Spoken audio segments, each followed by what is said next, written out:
Shalom à tous mes chers amis, on continue la confiance en Dieu du Rav Yigal Cohen. Le cours aujourd'hui est dédié pour Maurice Aboukaya, une grande bracha pour toute la famille Aboukaya et tout le clan Israël. Et là mes chers amis, c'est une question clé de tout le livre qu'on va traiter maintenant.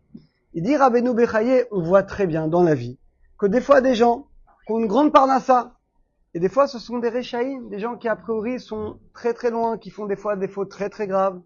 Et de l'autre côté, on voit des tzadikim, on va dire aujourd'hui, qui galèrent, qui s'en sortent pas.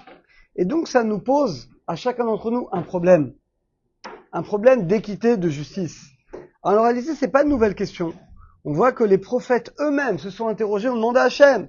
Le prophète Yirmiyahu, il a dit Madoua, derer Rechaim tatzlach. Pourquoi le chemin des Rechaim y réussit? Chabakouk également. On voit les prophètes eux-mêmes. On demande à Hachem, mais pourquoi? Pourquoi tu envoies des fois des brachot incroyables aux Rechaim et tu laisses les tzadikim galérer, on va dire, aujourd'hui? Alors bien que Bémet, on voit pas de réponse très très claire dans les prophètes, parce qu'Hachem, il a ses comptes avec chacun. Et c'est vrai qu'Hachem, il a ses comptes, ça nous dépasse. Des fois, on sait pas un rachat, ça peut être par le mérite de ses parents, de lui-même, ce qu'il a fait dans ses vies d'avant, de ses dacotes qu'il a fait. On peut pas savoir qu'il va mériter des choses dans ce monde, et après, finalement, c'est fini pour lui. En tout cas, bien que c'est une question qui est compliquée, qui est complexe, Rabbeinu Bechaye va nous donner plusieurs réponses qu'on va expliquer. Et c'est important pour nous de comprendre ces réponses. Donc pourquoi des fois des tzadikim peuvent galérer, que ce soit dans la parnassa, soit dans la santé, alors que des rechaim vont avoir une grande réussite. Premièrement, il dit Rabbeinu Bechaye, eh bien ça peut être finalement une manière de réparer certaines fautes. Imaginez un tzadik, Hachem il veut que le tzadik il arrive propre à 120 ans. Et le tzadik il a des taches, comme un vêtement qui a des taches. Alors Hachem va lui envoyer des épreuves pour nettoyer cette tâche. Et pour finalement que quand il arrive à 120 ans, il soit propre. Donc première réponse qui est connue, vous la connaissez, que finalement les épreuves qu'Hachem envoie aux tzadikim, c'est pour les nettoyer. Pour nettoyer des fautes qu'on a oublié finalement de faire tchouva. Deuxième réponse, Hachem peut envoyer des épreuves à quelqu'un de parnassa pour justement l'élever. Vous savez que Nisayon, c'est un étendard, ça vient de naître, un drapeau. Hachem, il veut élever le tzadik, soit dans ce monde, soit dans le monde futur. Donc il va lui donner des épreuves pour augmenter son mérite et l'élever. Et dans ce monde, dans son futur, ou dans le monde futur. Troisième raison, dit Rabbeinu Bechaye, des fois Hachem envoie des épreuves aux tzadikim pour faire un kiddush Hachem.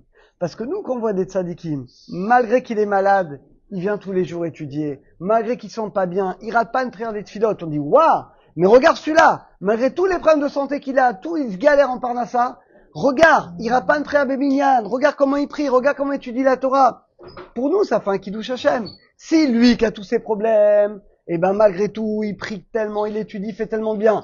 Alors moi qui suis en bonne santé, alors à plus forte raison.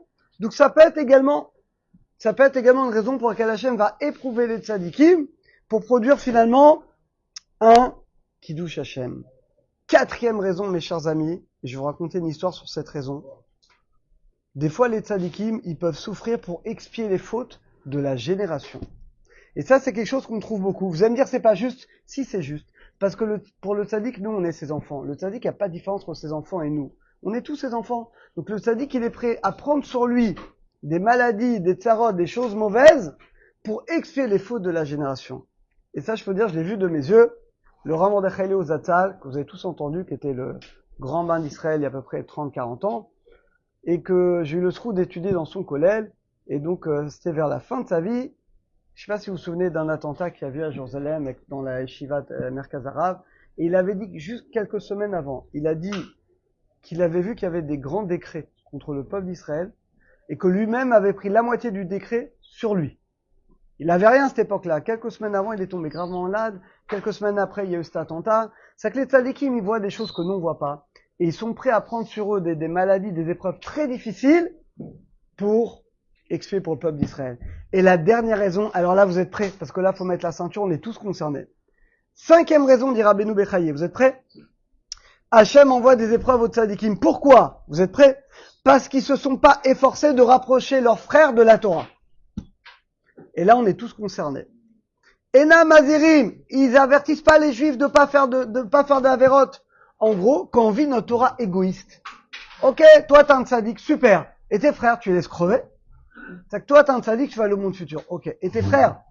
Il dit Rabbeinu Bechaye, Hachem nous reproche de ne pas être jaloux pour lui. C'est que si tu aimes vraiment Hachem, tu vas essayer que les autres également ils font Torah mitzvot. Mais si tu t'en fous des autres, tu penses qu'à ton monde, ce monde-là et le monde futur à toi, ta femme, tes enfants à la limite et les autres, tu t'en fous. Ça prouve que ta Torah c'est une Torah égoïste. C'est une Torah qui est uniquement intéressée. Et Hachem envoie des épreuves à ces tzadikim là parce qu'ils manquent, ils ne rapprochent pas leurs frères de la Torah. Vous vous rendez compte, c'est extraordinaire. Et dit, c'est pour ça qu'Hachem va envoyer des épreuves aux tzadikim, pour leur réveiller, pour les réveiller, pour qu'ils réveillent leurs frères, qui fassent tchouva. Et il donne un exemple, comme les enfants de Chofni Pinchas, qu'on fait un chilul Hachem, qu'on causait le mal, et à cause d'eux, qu'on a des décrets très très graves contre eux. Donc mes chers amis, conclusion. Les épreuves qu'Hachem envoie aux tzadikim, soit c'est pour expier une faute qu'on a pu faire dans ce monde, dans le monde d'avant, soit pour nous élever spirituellement dans ce monde-là, soit on a dit c'est pour expier les fautes de la génération, soit c'est pour nous réveiller. Arrête de penser qu'à toi. Pense à tes frères, pense aux gens qui sont loin de la Torah, fais le maximum pour les rapprocher. Eh bien ça, mes chers amis, ce sont les raisons pour que Hachem envoie des épreuves aux tzadikim. Donc on a le mérite de tous faire tchouva et de rapprocher tous nos frères. Et comme ça, Bezat Hachem, on n'aura pas besoin qu'Hachem nous envoie des épreuves.